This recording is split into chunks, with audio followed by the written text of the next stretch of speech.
Hello दोस्तों, आज हम बात करने वाले हैं माई पोसाइडन के फर्स्ट एपिसोड की। एपिसोड शुरू होता है, हमारा चाइल्ड हीरो, अभी हीरो बच्चा है, वो घायल है तो वो अभी बेड पे पड़ा हुआ है। तो उसके दादाजी से वो पूछता है कि मेरे मम्मी पापा कहाँ हैं। तो उसके दादाजी कहते हैं कि जब तुम बड़े हो जाओगे मैं तुम्हें तब बताऊँगा। और वहीं पे उसका एक लॉकेट रखा होता है, उस लॉकेट में एक पुरानी शिप थी। फिर दिखाते हैं कि अब काफ़ी ज़्यादा टाइम हो चुका है, हीरो हमारा बड़ा हो चुका है, तो वो एक बोट पे पार्टी कर रहा होता है। और दूसरी तरफ दिखाते हैं हमारी हीरोइन एनफी, वो भी एक बोट पे होती है। तभी एनफी को पता चलता है कि डॉल्फिन्स के साथ कुछ प्रॉब्लम है। उसके पास एक डिटेक्टर था जिससे वो पता कर लेती है। और दूसरी तरफ एक आदमी दिखाया जाता है, विलन कह सकते हैं हम उसे। वो उन डॉल्फिन्स को पकड़ रहा था जिससे वो उनकी ट्रैफिकिंग कर सके इल्लीगल तरीके से। एनफी को पता चल गया था इस बात का, तो वो वहीं पे पानी में कूद जाती है। और वो डॉल्फिन्स को उन्होंने एक नेट में बंद किया हुआ था, तो वो डॉल्फिन्स के उस नेट को कट कर देती है जिससे सारी की सारी डॉल्फिन्स वहाँ से भाग जाती हैं।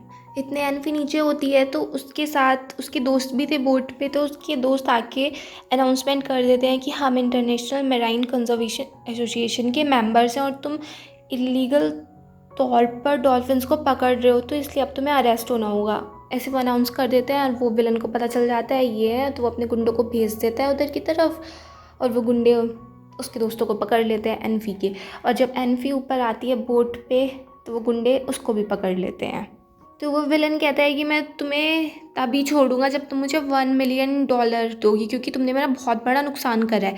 तो वो कहती है कि इतने रुपये तो हमारे पास है नहीं, प्लीज़ हमें छोड़ दो। तो फिर वो क्या काम करती है, डॉल्फिन जो डिटेक्टर था वो दे देती है कि ये $1 मिलियन का है, इससे तुम्हारा काम हो जाएगा।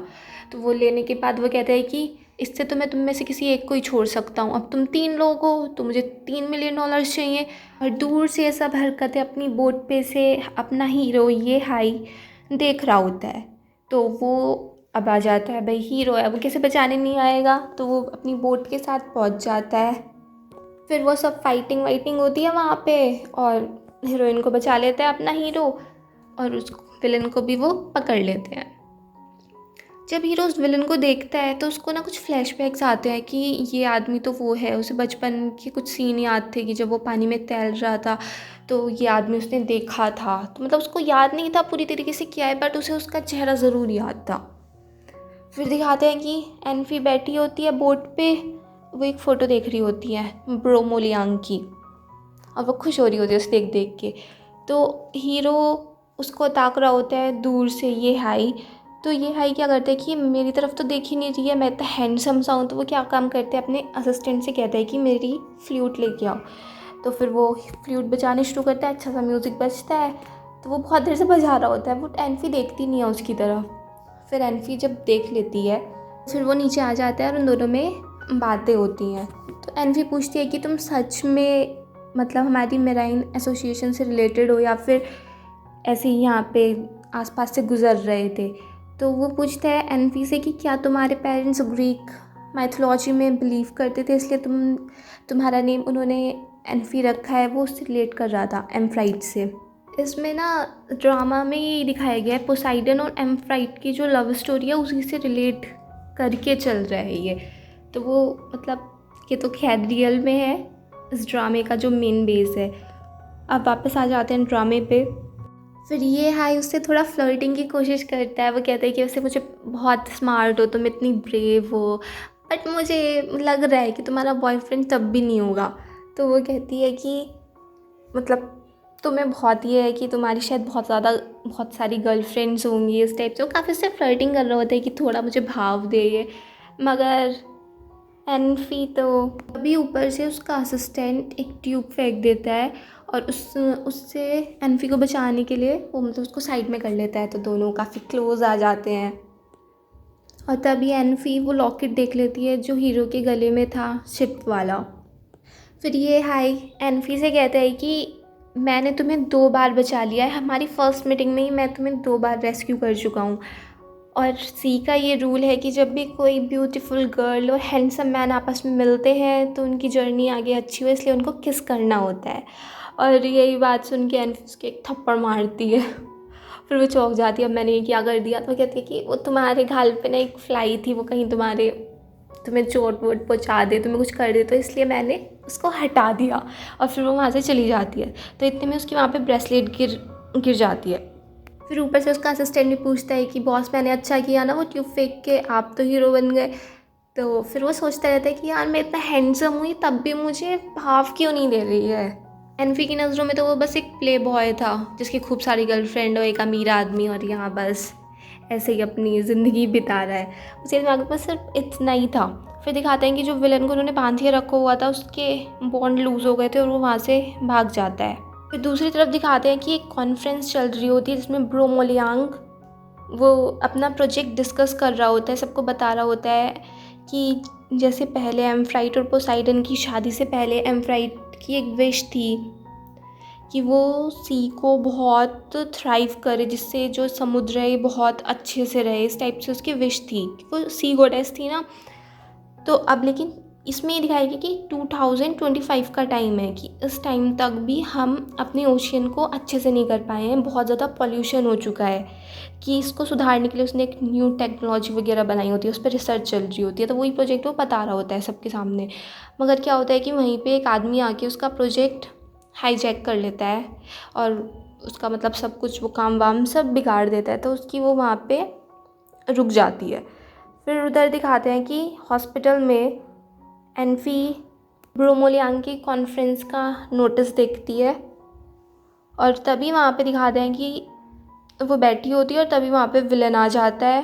पता नहीं हॉस्पिटल में पहुँच गया था और वो एनफी को पकड़ लेता है और तभी वहाँ पे ये हाई आ जाता है और ये हाई एनफी को फिर से बचा लेता है। और इतने में विलन भाग रहा होता है तो एनफी और ये हाई उसके पीछे पीछे भागते हैं और विलन को एक बोट मिल जाती है। वो बोट में बैठ के फुल हो जाता है और वो दोनों वहीं खड़े रह जाते हैं। वहीं पे खड़े होके ये हाई एनफी को बताता है कि एम्फ्राइट और पोसाइडन ने जब शादी की थी तो मतलब वो काफ़ी प्यार था उन दोनों में। बाद में क्या हुआ कि पोसाइडन चाहता था कि उसको एथेंस का राज्य मिल जाए, तो उसने क्या करा, मेड्यूसा के साथ मिलके एथेना से लड़ाई करी, जो गॉडेस ऑफ वॉर है ग्रीक माइथोलॉजी में।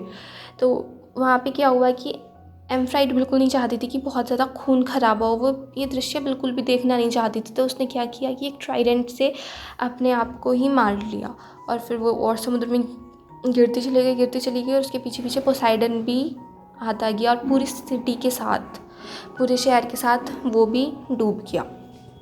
वो कहानी बताता है उसको और फिर दिखाते हैं कि ये हाई को कॉल आती है कॉन्फ्रेंस वाले के लिए कि उसे कॉन्फ्रेंस में बुलाया जा रहा है और एनफी ये सुन लेती है। तो क्योंकि कॉन्फ्रेंस ब्रोमोलियांग की थी तो वो कहती है कि मैं भी चलती हूँ, तो वो भी आ जाती है।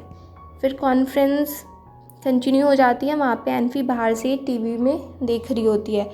तो ये हाई कहता है कि अंदर चलो, तो वो कहती है कि नहीं यहीं से ठीक है। तो वो बताती है कि मेरा यही टॉपिक है, मैं रिसर्च स्टूडेंट हूँ। वो टॉप रिसर्च स्टूडेंट बनना चाहती थी कि अपनी ओशियन को वो किस तरीके से बचा सके। तो उसी बारे में ये कॉन्फ्रेंस है तो इसलिए वो और ज़्यादा सुनना चाहती थी। तो वो पूछता है कि ब्रोमोलियांग को, वो बताती है कि ब्रोमोलियांग के डैड मेरे डैड के डेप्यूटी हैं और वो मेरा चाइल्डहुड फ्रेंड भी है, हम बचपन से ही ऐसे। तो ये हाई कहता है चाइल्डहुड फ्रेंड या फिर बॉयफ्रेंड या एक्स बॉयफ्रेंड। तो वो कहती कि सब मेरी स्टडी से रिलेटेड है इसलिए मैं यहाँ पे आई हूँ। फिर कॉन्फ्रेंस से मोलियांग निकलता है और वहाँ पे एनफी खड़ी होती है। वो उससे डिनर के लिए पूछती है कि डिनर वगैरह के लिए, बट वो बिज़ी था तो वो मना कर देता है और एनफी का मुंह बिल्कुल ज़रा सा रह जाता है। उसने इतनी मुश्किल से तो पूछा था और फिर वो सोचती है कि इतनी मुश्किल से तुमसे चांस मिलता है तुमसे मिलने का और तब भी उसमें भी ऐसी हो जाता है। फिर ये हाई एनफी को अपने साथ अपनी बोट पे ले जाता है क्योंकि एनफी की बोट जो थी वो ख़राब हो गई थी।